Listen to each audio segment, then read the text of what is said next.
Welcome to Pageant Planet's podcast, where we share stories and strategies to help expand and connect the global pageant community. Visit pageantplanet.com to find pageants, hire coaches, shop for dresses, and more. Now, here's your host, Stephen Roddy. Welcome, everyone, to another Pageant Planet podcast. This is the podcast for contestants who want to be inspired and discover how to win the crown. Today, Jesse and myself are covering the life of Kaliegh Garris. So, Jesse, set the stage for us. Today, we're going to be talking more about the current Miss Teen USA 2019, Kaliegh Garris. She brought the state of Connecticut its second Miss Teen USA title after Logan West's win in 2012, and the pageant this year was held in Reno, Nevada. So congratulations to Kaliegh. Yay. 18-year-old Kaliegh is now a national title holder, competitive dancer, a model, and a student, which is pretty impressive considering she's still in high school.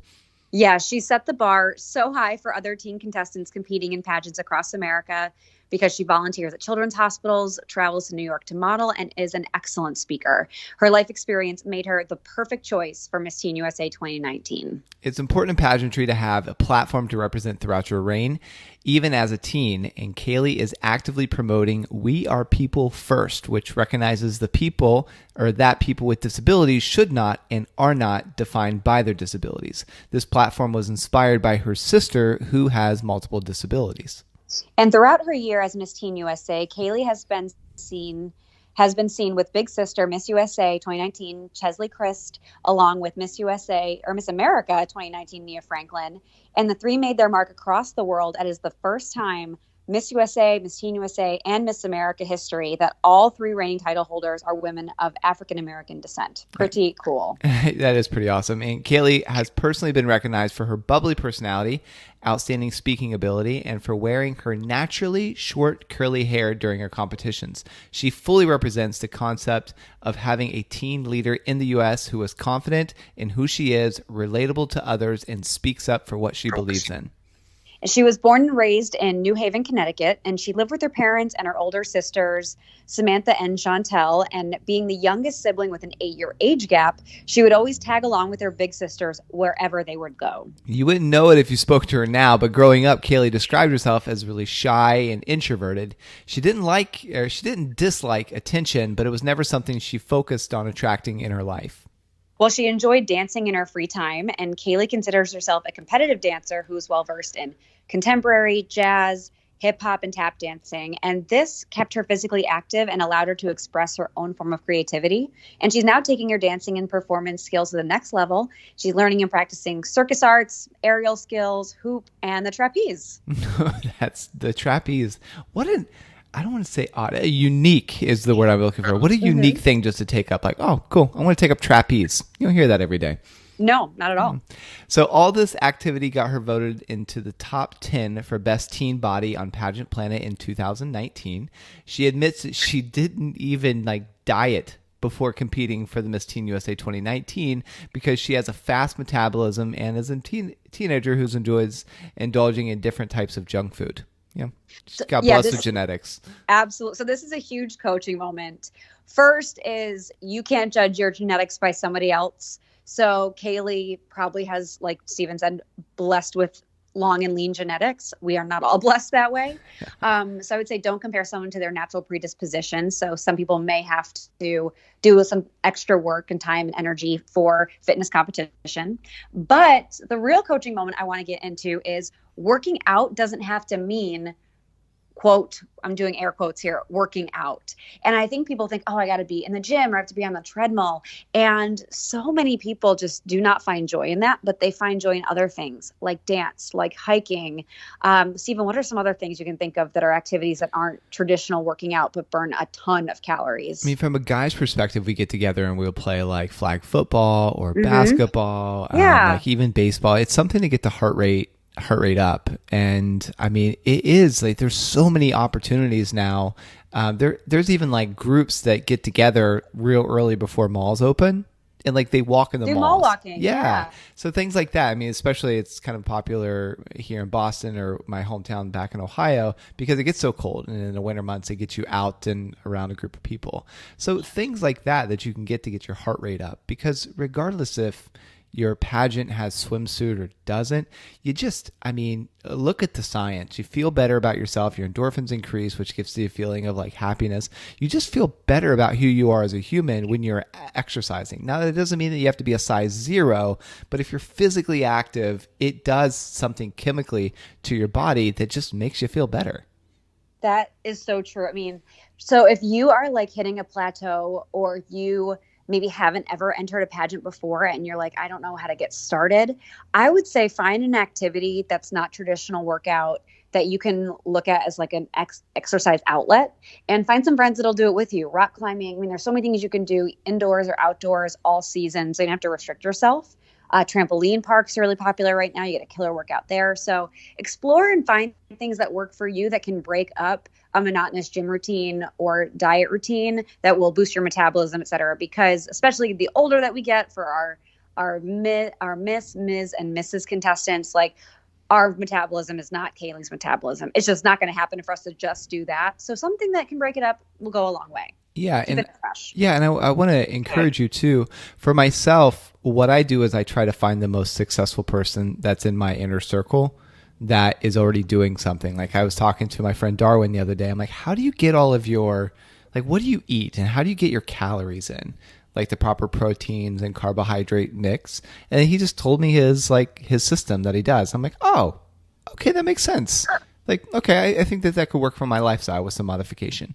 But it's like sometimes somebody's so close to your inner circle, or just like a fringe friend that you're on, maybe on a casual texting basis with, like, you can reach out to them, they'll share what you're doing, and it'll just completely open your eyes.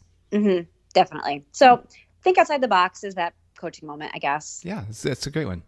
Yeah, so although we've seen Kaliegh embrace her naturally curly hair, like Steven said on the Miss Teen USA stage, this was not always how Kaliegh preferred doing her hair. So growing up, her idea of beauty meant having long, straight hair, like a lot of people that grow up and see that in magazines and movies and glamour articles. Yeah, and at the age 6, Kaliegh began using relaxers in her hair, the sun bleaching, and sun bleaching it so it could look more like her mother's. And Kaliegh would straighten her hair, wear it in a ponytail, or put it into braids so that she would not have to show her naturally curly hair.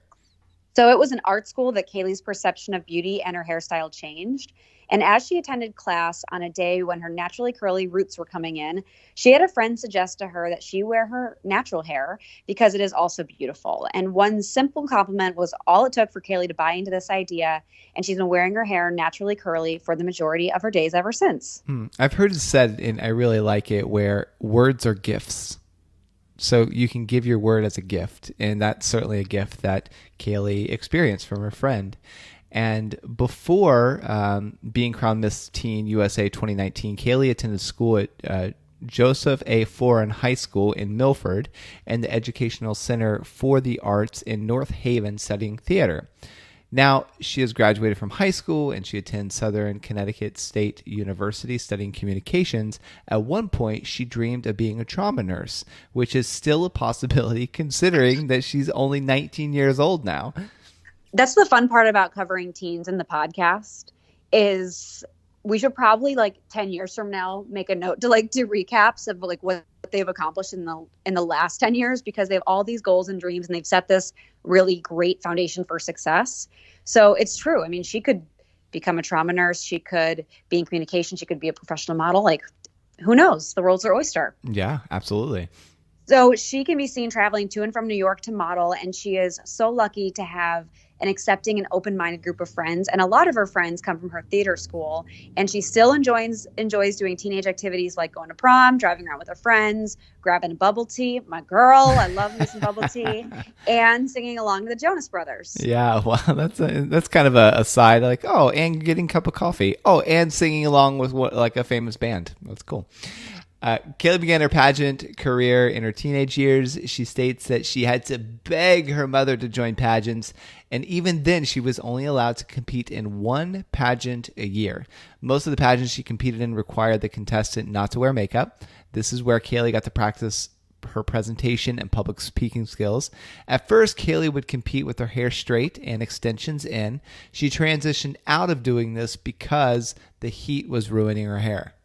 Yeah, and this is a great coaching moment, and it's been a common thread for several of our podcasts in the past several weeks, and it's embrace your natural beauty, because we often get caught in the trap of looking at other women in our lives on social media or in pageantry and comparing our flaws to their beauty. And like Kaliegh, we have to embrace our true natural born beauty in every way. We were born and created perfectly when we were born without the need to change our physical appearance. And it's all that outside influence that makes us feel yucky about it. So it takes one person, like we said, that one compliment to see you as the perfectly beautiful queen you are, for you to believe it. And that person, like, it can be somebody else, but it really should be you. And if you find that you're struggling to keep up with the external maintenance of different beauty trends emerging in the pageant world, or even outside, gosh, the Instagram world is crawling with beauty trends. Ugh. Realize you don't have to keep up with all these social beauty standards. Love yourself, be yourself, and show yourself to the judges so they can appreciate you for you. Yeah, and I feel like it's a little bit more abstract, but I feel like the most consistent beauty trend is that uniqueness, and specifically, wow, that was tough, is accepting yourself and just being true, like that authentic, natural self. And I was reading in the book that I'm currently indulging, it's Psycho-Cybernetics, and there was a section there on beauty, and it's a plastic surgeon who wrote this book. And he was saying that I believe it was in the 1920s or 1930s, girls with no breasts, or like with smaller breasts, were what was popular. That was considered sexy, because like that's what Vogue models were shooting. So what would happen is women would come to him saying, "Please give me a breast reduction so I can look like this beauty standard that Vogue was performing." He was like, "Now I'm asking for girls begging me to have larger breasts, because that's what's in trend now, and they feel like they need larger breasts to feel more beautiful," like 30 years afterwards. So I really thought that was interesting. The same plastic surgeon over the course of like several decades was like treating women because they wanted to increase their self-esteem by having a breast reduction, and then 30 years later they wanted to increase their self-esteem by having enhanced breasts. I was like, wow. It's so interesting. And if you look back at even the medieval times, we're talking like 1600s, 17th century. Maybe. Yeah. Mm-hmm. And when you look at paintings from that time, all of the royalty, or people that were, I guess, current social, like modern day socialites, they'd be considered, were all overweight, as what we would consider now, because it was a sign of wealth to be able to eat anything and everything you wanted. So it was like, if you were skinny, you were like a peasant. Like that was the way they looked at it. So if you look even that time, weight played a role in societal expectations. Right, because I mean, think about the concept. Like those that are wealthy, or those that are like, famous, which also, it's typically, if you're famous, you're also wealthy. If you're wealthy, you're also famous. If you're wealthy, you're not by default famous, but if you're famous, you're kind of more by default. You're at least well off to some extent. Mm-hmm. So they do drive the beauty standards. And so back in the medieval time period, most people had to work in the field for a living. And so their complexion was dark because they were working under the sun, and they were working outside because they had to gather the food or do all the food. If you're a royal, you were inside all the time. So you had more porcelain skin, and you were more plumpy because you didn't have to do physical activity. You had all these servants. So it's like, oh, we want to be like your rich people. We want to be like overweight. We don't want to be in shape. And now it seems like the people that are more famous or the wealthier, they are the ones that have lower percentage of body fat, and like less wrinkles, bigger breasts. If you're women, bigger biceps. If you're a guy. So it's like, oh, that's kind of in vogue. Mm-hmm. So anyways. So basically, I think what the coaching moment is like, figure out what you like best about yourself and like ride that into the sunset, because everyone around us is going to keep changing. It really is. Right? True. Yeah, it is. It's 100% true. So back to Kaliegh. Kaliegh has competed in the National American Miss pageant, winning the title of National American Miss Southern New England 2016. She also tried her luck in Miss America's Outstanding Teen System. Kaliegh won Miss New Haven's Miss New Haven County's Outstanding Teen in 2018. And she placed fourth runner-up at Miss Connecticut Outstanding Teen in 2018. And in January of 2019, so this is 3 years later, Kaliegh won the title of Miss Connecticut Teen USA 2019. And this was her first try and allowed her to represent Connecticut at Miss Teen USA 2019. So this is interesting because, like you pointed out, that's 3 years' time, 3 different systems, 3 years. If you look at the different pageants, National American Miss is heavily speaking and natural, right? That's what they focus on. MAOT, a little more well-rounded. You add in fitness, you add in talent, et cetera. You continue to build that speaking skill. And then she comes to a whole new system, the USA system, and she wins right out the gate. Yeah. So it just shows you that if you use other pageants and other experiences to build your skills, you can often jumpstart over some people that consistently compete in the same pageant year after year. Absolutely. Because you're bringing new skills. Yeah. And she's gaining all these life experiences too. And she's getting experiences in pageantry, which is fine tuning her skills, which is positioning her for greater success. Yeah, I love it. Yeah. So she, as you just said, she won Miss Connecticut Teen USA, and she traveled to Reno, Nevada for the Miss Teen USA competition at the Grand Sierra Resort. And during the competition, she was noted to be outgoing, outspoken, and bubbly. And her personality shines during the competition and on stage. I remember she was definitely a favorite. And during activewear, judges not only got to see her dancer physique, but her giggly smile. And she continued to radiate positive energy during the evening gown portion of the competition in a beautiful fuchsia pink Sherry Hill gown. So she just topped off that personality profile with a gown that just put the final nail in it. It was like, here's who I am: bubbly, fun, and fresh. Yeah. And Kaliegh finger rolled her hair, all of her hair, the night before the pageant in the shower. And although it was a long shower, she states it was worth it. And she feels most comfortable in her natural hair. Finger coiling, I believe, is right. Finger coiling is the process for women of color with textured hair that involves wet hair, a smoothing agent, and combing through and tightly coiling tiny sections of the hair. So this is an admittance and also a coaching moment, because I had to look up what finger curling and finger coiling were. And oh my gosh, when I first read through the outline of today's podcast, I was like, okay, a long shower, what's that? And then I watched these YouTube videos, Stephen, of what it is so I could better understand what that meant for her. And this is a time-consuming process. And if you watch the final pageant, Kaligh's hair is the most beautiful, bouncy, glossiest curl you've ever seen. So for sure, it was worth it. But I will say the most underutilized resource for pageant contestants is the YouTube School of Beauty. And I made up that title because it's not a real thing, but you can find a YouTube video to tell you to do just about anything. So if there's a hairstyle you're dying to learn, I guarantee there's a YouTube video for it. You're trying to master how to put fake eyelashes on. Guarantee there's 100 YouTube videos for that. So I tell a lot of the clients that I work with that if they don't have the budget for makeup lessons, professional hair and makeup services, either of those things, I say dedicate 1 or 2 nights a week to finding a YouTube video that helps you hone that skill on your own and practice it, because it's free resources. It's available to anyone wherever you are in the world.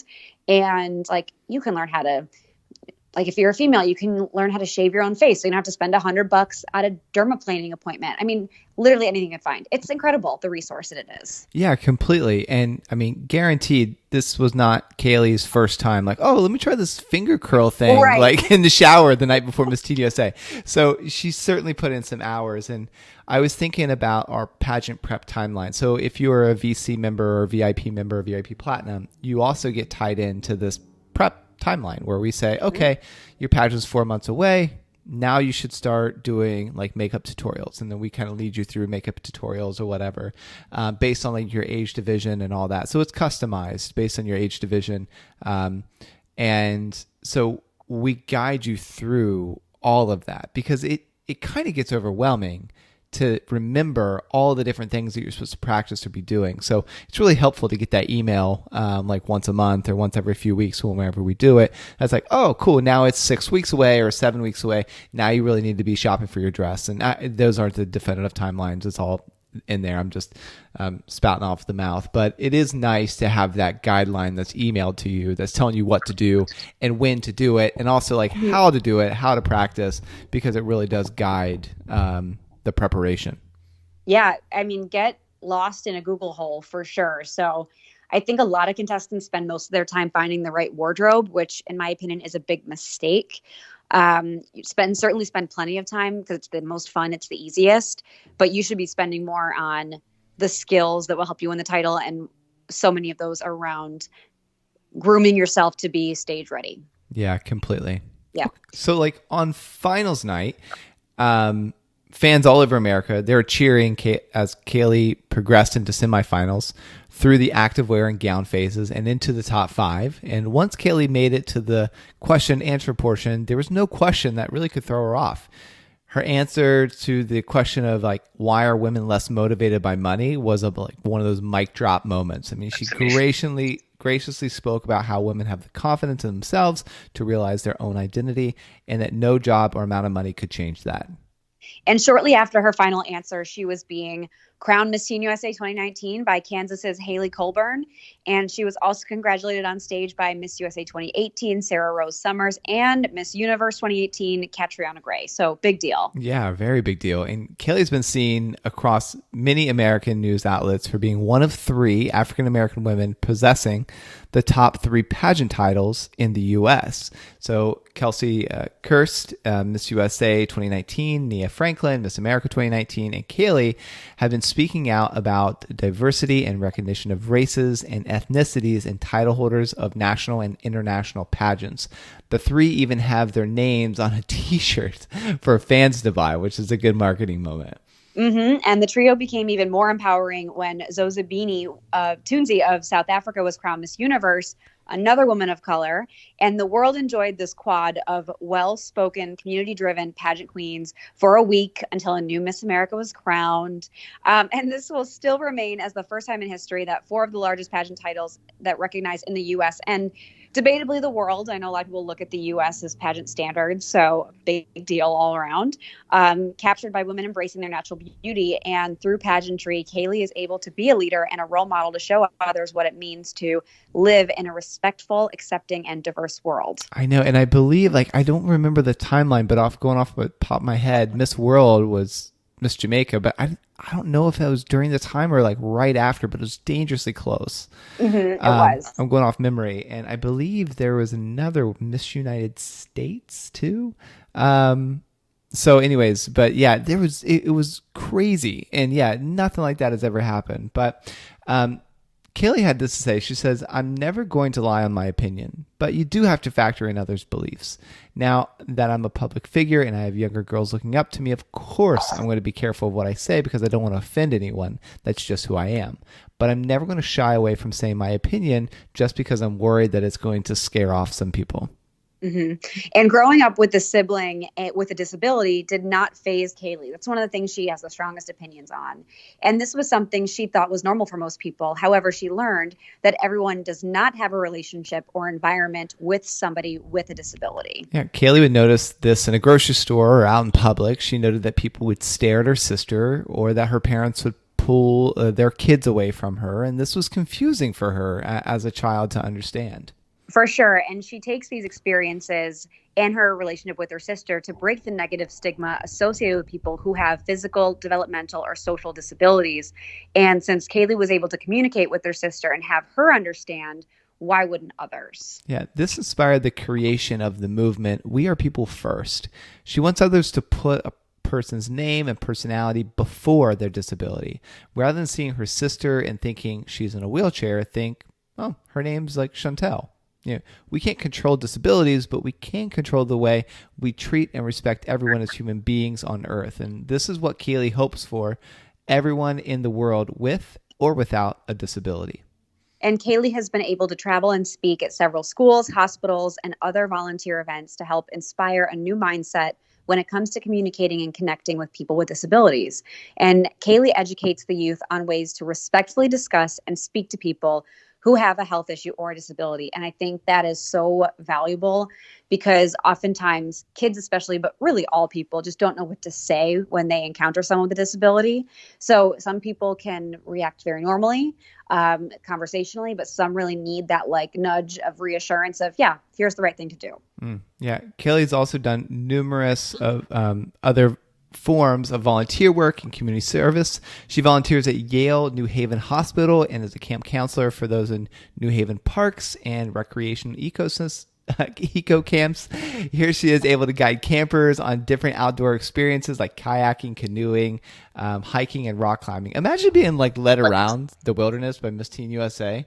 Right. How cool is that? Like, okay, now we're going to go camping or like kayaking or hiking or rock climbing. You're like, okay. Thank you. Not the stereotypical pageant girl for sure.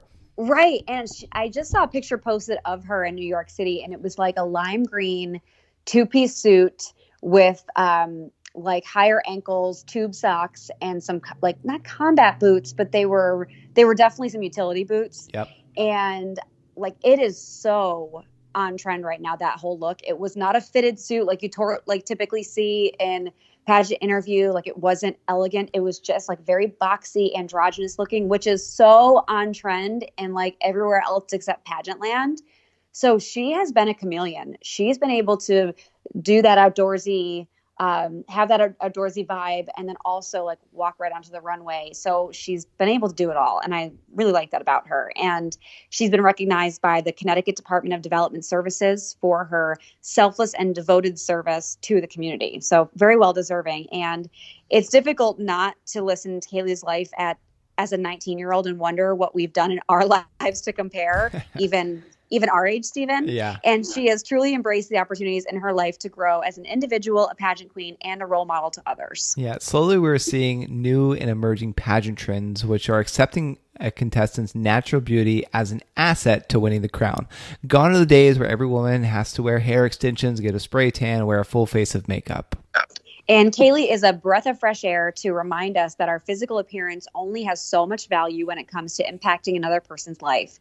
People may not remember what we wore or how we looked, but they will remember the way we made them feel, which is an adaptation of a Maya Angelou quote. Yeah, and as the 2020 pageant season commences, we hope to see the continuation of title holders crowned that carry the same values and message that Kaliegh has been promoting. So in her own words, we'll finish up. She says, I had to stop worrying about where I fit in and have enough strong will within myself to be comfortable with who I am. And if you would like to be featured contestant like we featured Kaliegh for our next podcast, create a contestant profile with all of your information, hidden facts, and what makes you special. And then email support@Pageant Planet with the title podcast feature so that we can review your profile. And we'll let you know within 24 hours after you submit if you're scheduled. And also a special shout out to Maria Gerlando for doing the research. Thanks for listening. And if you've received any benefit from this show or for ones previous, please consider giving us a 5-star review. It might seem like a small action, but it really does help us keep the show going. So until next time, take care. Want to become a part of pageant history? Create a free contestant or business profile on pageantplanet.com to unlock hidden features and connect with other experts throughout the world.